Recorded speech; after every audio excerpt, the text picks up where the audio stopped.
United Skies aren't so friendly without the shots, your news recap, and Royce is still on the lookout for wood on this edition of State of the Band's Weekend, starting right now. Hello and welcome to Arbitrage, State of the Band's Weekend for August 7th, 2021. I'm Joshua Stark. United Airlines will require employees in the U.S. to be vaccinated against COVID-19 by late October, perhaps sooner, joining a growing number of big corporations that are responding to a surge in virus cases. Company leaders called it a matter of safety and cited incredibly compelling evidence of the effectiveness of the vaccines.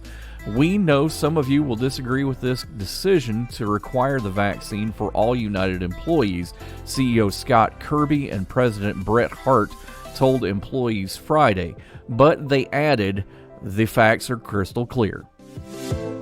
Apple unveiled plans to scan U.S. iPhones for images of child sexual abuse, drawing applause from child protection groups but raising concern among some security researchers that the system could be misused, including by governments looking to surveil their citizens.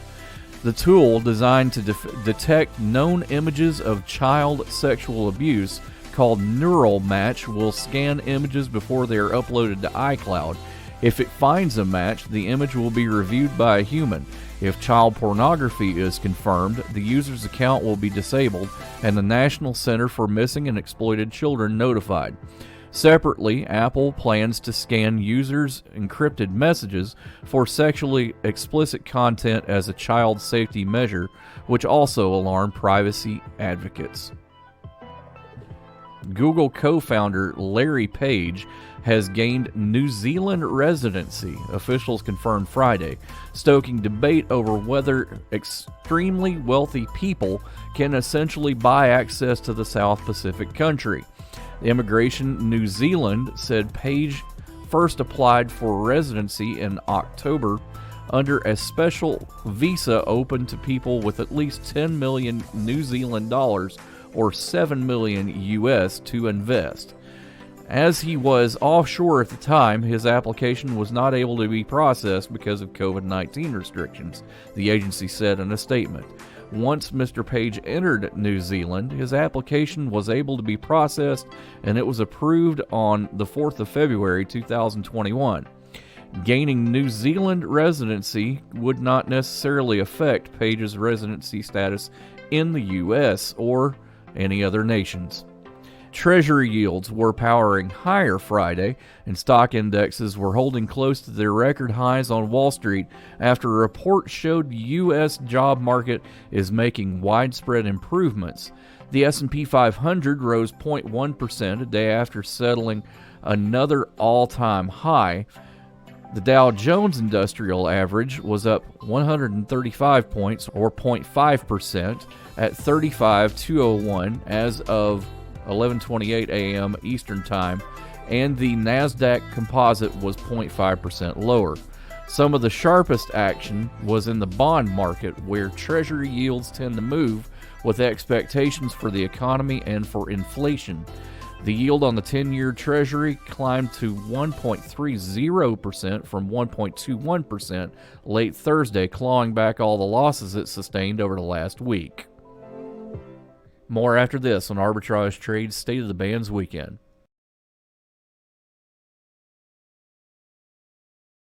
It's Thursday night, and you're grabbing drinks with some friends. Started off with a pitcher for the table, which quickly becomes two. There's pool. And there's the photo booth. All right, everybody squeeze in. Say cheese! Followed naturally by an order of wings. And another. Can we get some extra ranch sauce? Then there's the ceremonial nightcap. So what are we doing this weekend? And lastly, it's back to the car, which, if you're buzzed,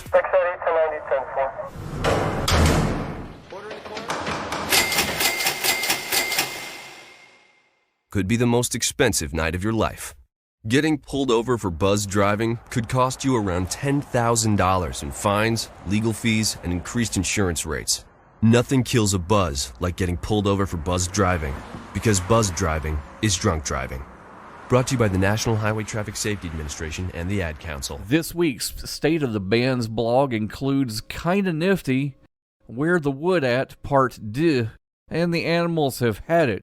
All this and more in this week's State of the Bands blog, available now at arbitragetrade.com. Now, let's go to the president and CEO of Arbitrage Trade Analytics, Mr. Royce Wells, for more. Royce, I got something I want to sell. It's non-tangible. I don't know what to call it. What is it? Forget about it. Okay, good fella. Tell me about this. Well, have you ever seen the movie Mickey Blue Eyes? You know, I know it's got that guy from Notting Hill in it that everybody knows about. Hugh Grant, I think. Hugh Grant, thank you, yeah. Yeah. Well, NFTs reminds me a lot of Mickey Blue Eyes. And I say that because in it, Hugh Grant plays the role of a guy who I think he's like a museum curator, and basically the mob, he decides to date the mob boss's daughter. And so randomly and to his behalf, pictures start selling for absurd amount of money, right? And NFTs are pretty much like that. You got cryptocurrency in a space, and people are paying ridiculous amounts of money for pictures that are technically unique. But if you look at the picture, it's hard for me to justify paying $600K for an emoji icon or a cat gif. I want my Nyan cat back, definitely, if that's the case. I'm just saying, it's hard to do, but did you know you can actually set up one yourself? There are actually places where you can do side-by-sides like, hey, these are the instructions to set one up, get it in place, tell it what price you want it to be, and then next thing you know, if someone buys it, it's sold, and you get to walk away like a fat cat. Cats again, man. What's your fixation here? I don't know. I run it like meow. Oh, no, Royce. No. I don't know, man. Okay.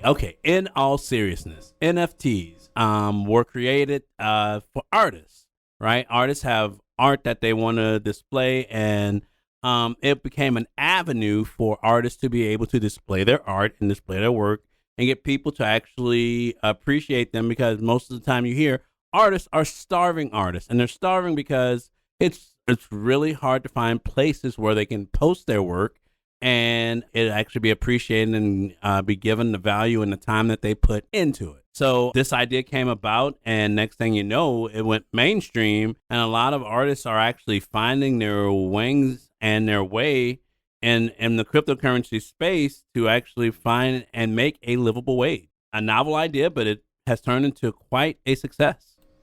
All right, more with Mr. Royce Wells after this on Arbitrage Trade State of the Bands Weekend, including winners and losers and your news update. Stick around for that. Also, tell your friends about us. We're Arbitrage Trade, wherever you find your fine podcasts, even YouTube. Stick around. See on page 4 that the projections need to be tornado next Thursday. Seriously? Thursday? Can't do that. This is really inconvenient. I have yoga that day. I have no time for this. So. I can't do Thursday, but I can do Friday. Disasters don't plan ahead. You can. Talk to your loved ones about how you're going to be ready in an emergency. Don't wait. Communicate.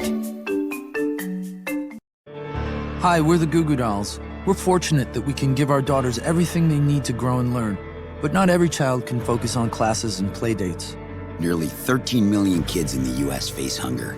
That's 1 in 6. School lunch might be their only meal each day, and it's heartbreaking to imagine any child going to bed hungry. We're dreaming of a perfect day when kids can smile, play, and just be kids without worrying about where their next meal will come from. Feeding America is working to make that perfect day a reality. Each year, the Feeding America network of food banks rescues billions of pounds of good food that would have gone to waste. That food is given to families and children in need. Being a kid should be about doing things that make an ordinary day extraordinary. Learning to play an instrument, building a sandcastle, hosting tea parties. Hunger should never be an obstacle to growing up. You can help end childhood hunger in your community by visiting feedingamerica.org. Brought to you by Feeding America and the Ad Council. J. Allen Brack, the head of Blizzard Entertainment, has stepped down from his position as president, the company announced Tuesday. Activision Blizzard told staff Tuesday morning that Jen O'Neill and Mike Ybarra will co-lead the company.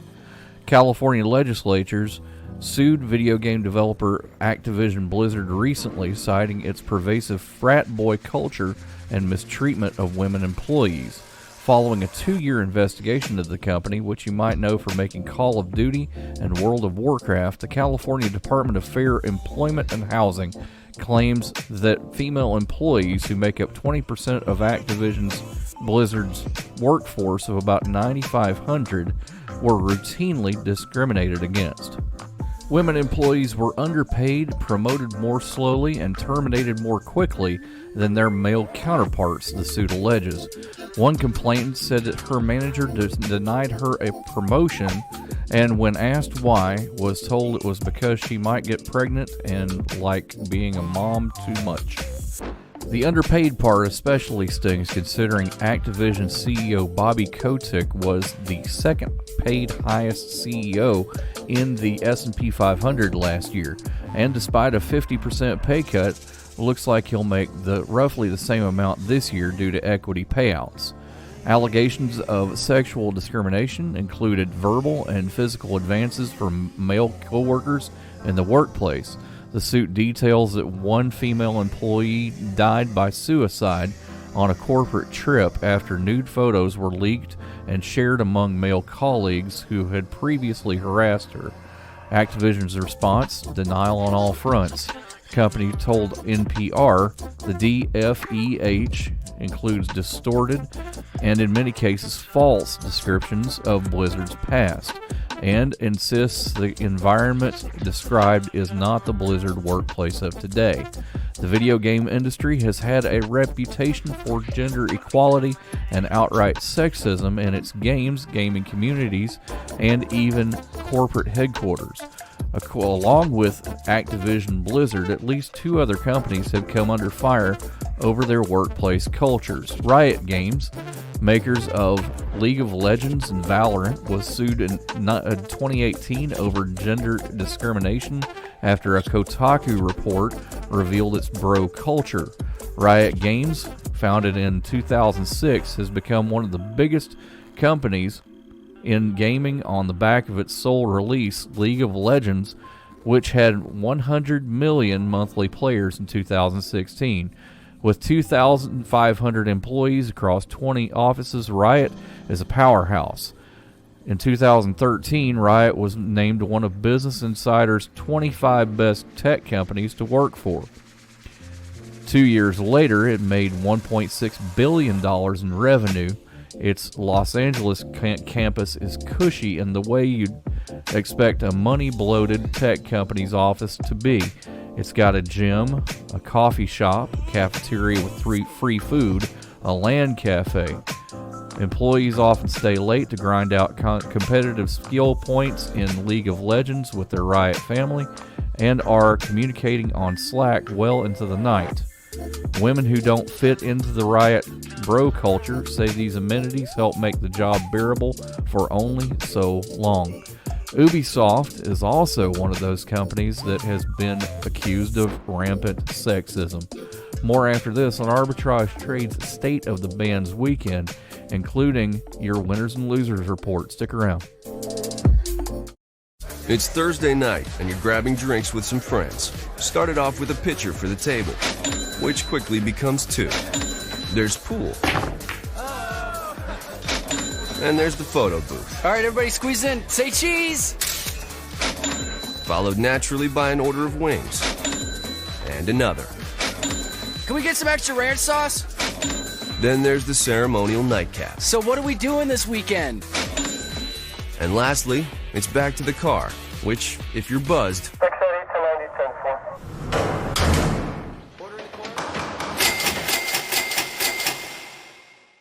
could be the most expensive night of your life. Getting pulled over for buzz driving could cost you around $10,000 in fines, legal fees, and increased insurance rates. Nothing kills a buzz like getting pulled over for buzz driving. Because buzz driving is drunk driving. Brought to you by the National Highway Traffic Safety Administration and the Ad Council. Hey, Royce, got any pets? No, unfortunately not at this time. I do. I have 2 little kitties, and they're so cute and fuzzy, and they're going to kill me in my sleep one day, aren't they? They're cats. Hello. Yeah. But, yeah, I think the world's pets have actually had it. Why do you say that? Well, I mean, do you remember, I think it was last year, there was, a bunch of locusts, right? And basically swarming in Africa. And then next thing you know, we had birds that were just falling from the sky. People were blaming it on 5G and all kinds of other things. And recently I heard, because of the wildfires, birds have been dying from smoke inhalation. So right now I think the animals, they're not happy with what we're doing to this planet. Well, I can tell you one thing. Locusts aren't so cute and fuzzy. Neither are birds. So what else you got? Well, have you been to Australia lately? I can't say that I have. Well, they're a little bit overrun with mice. They're cute and fuzzy, but... Hey, send the cats to Australia, you might get rid of the mice problem. Or send them the Pied Piper. Might get rid of the cats, I don't know. Well, yeah, they actually, because of what they carry, the mice have actually been killing a lot of the livestock because their feces and whatnot that they leave. The animals have been ingested it and dying. You. And they have been, they say it's not just a small problem, it's a large problem. They described it as a carpet of mice. So many that it just looks like a carpet.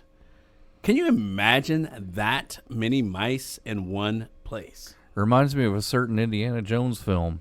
Snakes. I hate snakes. Hey, actually, did you know, I believe it's in Australia, they imported mongoose. And then the mongoose and the snakes, and then, next thing you know, What's the plural of mongoose? Mongoose. Mongoose? Not mongoose? It could be. Okay. What about flock of seagulls? I ran away from that one. So far away. And I ran. So far away? So far away. Well, I knew that was coming. Yeah. You know, I'm not even sure.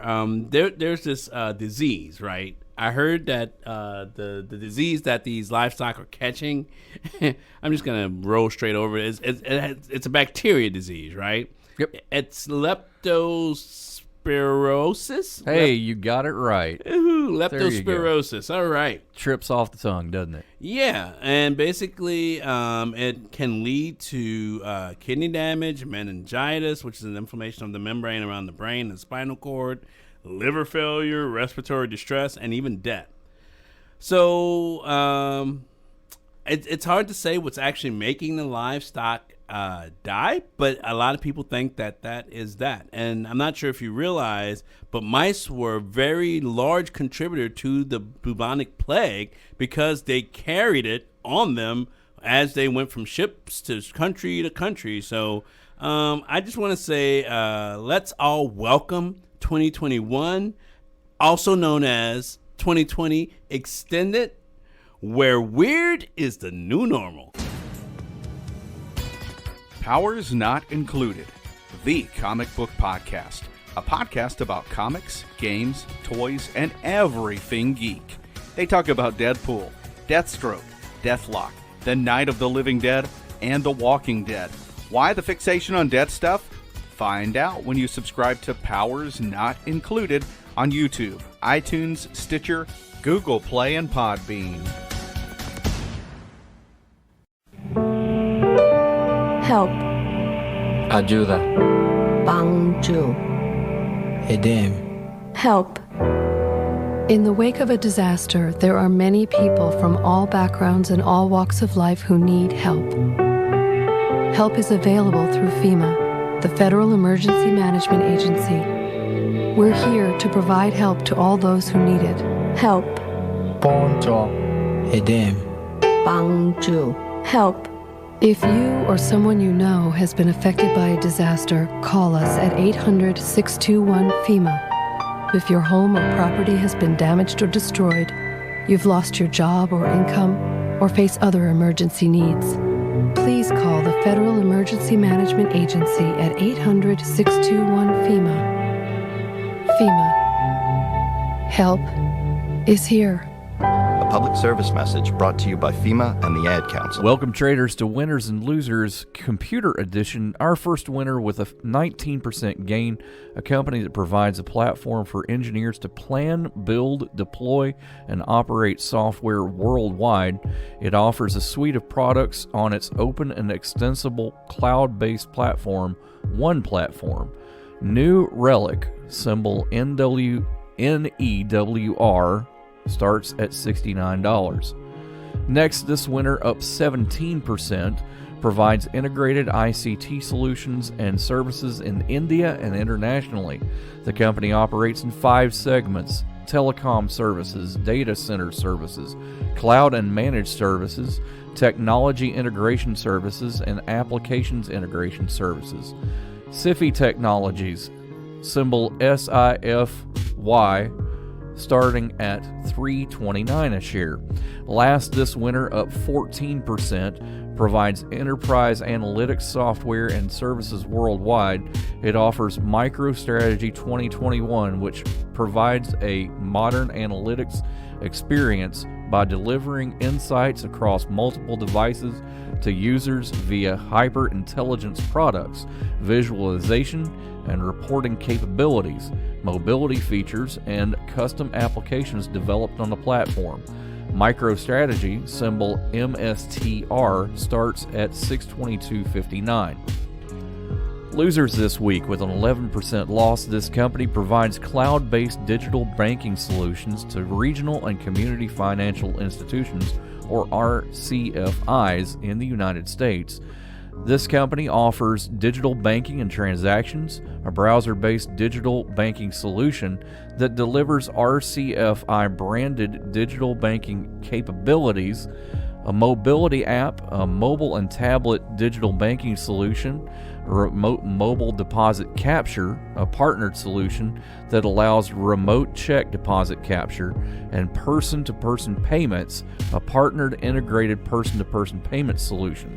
Q2 Holdings, symbol QTWO, starts at $103.85. Next, this loser, down 11%, develops, publishes, and markets interactive entertainment solutions for consumers worldwide. The company offers its products under the Rockstar Games 2K, Private Division, Social Point, and PlayDots labels. It develops and publishes its action-adventure products under the Grand Theft Auto, Max Payne, Midnight Club, and Red Dead Redemption names, and offers episodes and content. The company also develops brands in other genres, including the LA Noire, Bully, and Manhunt franchises. Take-Two Interactive, symbol TTWO, starts at $175.67. And last, at 10% down, this company operates as a digital engagement company in the United States. The company's Unbound platform enables companies and developers to create websites, web applications, and online stores. Bridgeline, symbol BLIN, starts at $606 a share. Winners and Losers is provided for informational purposes only and does not constitute advice in trading. Percentages and stock prices were current as of time of recording. Arbitrage Trade Analytics is solely responsible for the content of this podcast, but you should seek out the assistance of a licensed professional for investment advice. More next on Arbitrage Trade's State of the Bands Weekend. I'm sitting back down with Royce. Stick around. 145 over 92. 180 over 111. 182 over 100. And I had a heart attack and a cardiac arrest. And then a stroke. Your blood pressure numbers could change your life. A lot of people don't understand, including myself, I didn't, now I do, the impact of having a stroke. My memory is shot. When I woke up, I couldn't speak. Lowering your high blood pressure could save you from a heart attack or stroke. If you've stopped your treatment plan, restart it or talk to your doctor about creating one that works better for you. Start taking the right steps at manageyourbp.org. It's a new life, but I'm going to make it better. I'm coming back. Ask your doctor, check your blood pressure. Brought to you by the American Heart Association, American Medical Association, and the Ad Council. Hey, Royce, you're the president of a homeowners association. Any new construction that you guys are considering right now? Right now, we're in a holding pattern. The price of lumber is just too high. I was about to say, gee, I wonder why. Yeah, literally, the prices are through the roof. You know what? That's enough. What? Do the thing. It could be a whole lot worse. You get it a whole lot worse. Never mind. All right. Well, we talked about where the wood at, right? Yeah, so, we did that last time. And so lumber mills basically predicted the price of wood would continue going and the market would crash under the weight of all of the demand, right? Yeah. That didn't happen, so they had to lower the price of wood. So now it's only half as expensive as it was about a month and a half ago. Well, that's good, right? But that's still 200% up from where it was just 6 months ago. So that's still not right. No, that's still not right. So they're still almost gouging the price, basically trying to get people to still buy. And guess what? People are still buying, so it doesn't sound like or feel like gouging. That sounds like gas prices to me, you know? Yeah, I could see that because since the presidential change, the gas prices have almost gone up about 33-40% in some regions and some places way more than that, like California. Trilby Lundberg's having a field day right now. Yeah. Back to wood. Yes, where the wood at? Well, for you DIYers, don't give up just yet. Still, the most affordable way to fix your house is to do it yourself, and you still can find wood at, I won't say reasonable prices, but it's competitive prices, right? And basically, the labor that you would pay to get it done, you will probably save a pretty penny because typically labor is about 2 times the cost of materials. So, yeah, if you do it yourself, you could literally only pay about, on a $1,000 project for you to pay someone, you'll pay about $300, and that's just you buying the wood, then putting in the sweat equity. Right. Well, there are things that can be done to try to mitigate these prices.